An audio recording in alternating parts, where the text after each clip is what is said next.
Udalguri UPPL district मोनबा ब्लकखौ लानानै Udalguri UPPL district बेनि मोनसे मेल जिरायदों। बेयाव मेलनि थांखियानो जाहैबाय फैगोन 10 एप्रिलाव जोंहा बेहाय मोनसे सुबुं गौमा जागोन इउपिपिएलनि उदालगुरि टाउनावनो।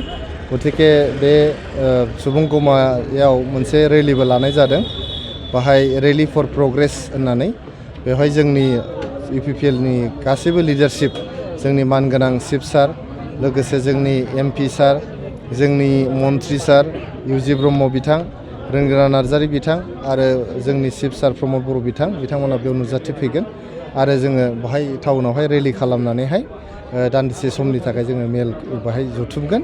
बेनि थाखायनो दिनै मोनसे रिभिउ मिटिं बेयाव जादों, प्रिपेरेटरि मिटिं, बेयाव आङो नुजाफैदों।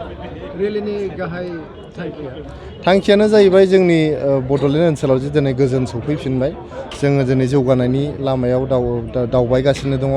जोङो जेरैबो बिथिङाव माने मोजां मोनसे थासारि फैबाय। बे थासारिखौ लानानै जोङो जोंनि रायजो राजाफोरनि गेजेराव मोनसे सांग्रांथि लाबोनो थाखाय बे रेलि फर प्रग्रेस होननाय बे रेलिखौ जोङो लानाय जादों।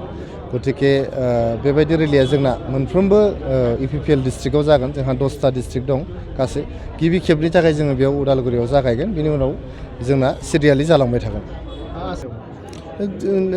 बियो जोबोद बाख्नायथाव बाथ्रा। नोंथांमोना मिथिगौ जोंनि बे इउपिपिएल, बिजेपि आरो एजेपि जे आसाम सरकार दङ, बे आसाम सरकारनि सिगां, नैबे सरकारनि सिगां केबिनेट मिटिङा जेब्लायबो सेक्रेटारियेटआवल' जायोमोन, गुवाहाटियाव दिसपुरावल' जायोमोन।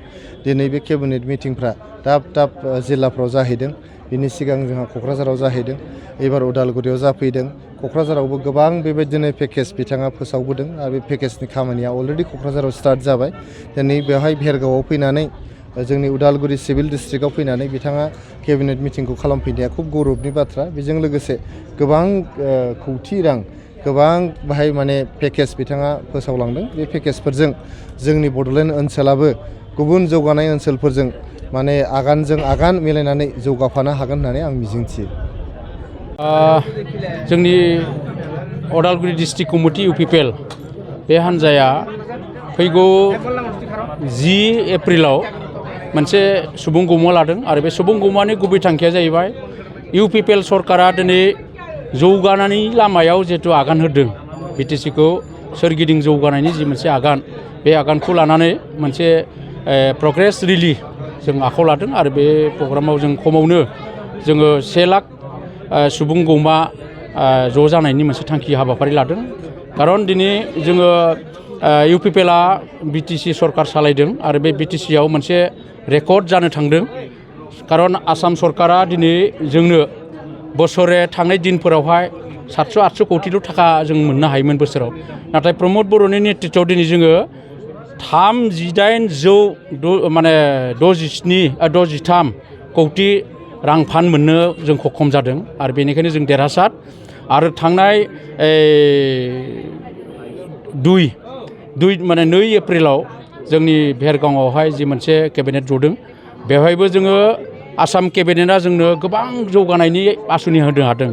बेयाव बिखेखै जों गोजोनथावा जाबाय, जों उदालगुरिबासि हिसाबै उदालगुरियाव जों मोनसे मोजां स्टेडियाम मोननो थांदों, मोनसे मोजां अडिट'रियाम हल मोननो थांदों।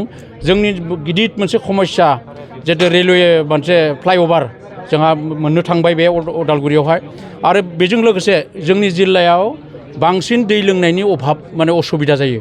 बेखौ दिनै बे बाजेटआव 200 कौटिनि मोनसे बाजेट लानानै भैरबकुन्दनिफ्राय ड्रिंकिं वाटारनि मोनसे नेचारेल मोनसे माबा लादों, बाजेट पास खालामबाय। बेफोरबो गोबां बाजेटखौ नायोब्ला दिनै जोङो इउपिपिएलआ देरहासार। प्रमद बर'नि नेतृत्वआव दिनै जों गोबां स्टेट सेन्ट्रेलनिफ्राय फान्ड मोननो हादों, बे एकमात्र प्रमद बर'नि नेतृत्वआवहाय। आरो बेनिखायनो जोङो नैबे जि बिथांखियाव जि मोनसे रेलि लादों, बे जाबाय प्रग्रेस रेलि। बे प्रग्रेस रेलिया जाहैबाय जोङो इउपिपिएलआ मोनसे जौगानायनि लामाथिं होननाय मोनसे थिम्स लानानै बे हाबाफारिखौ लानाय जादों।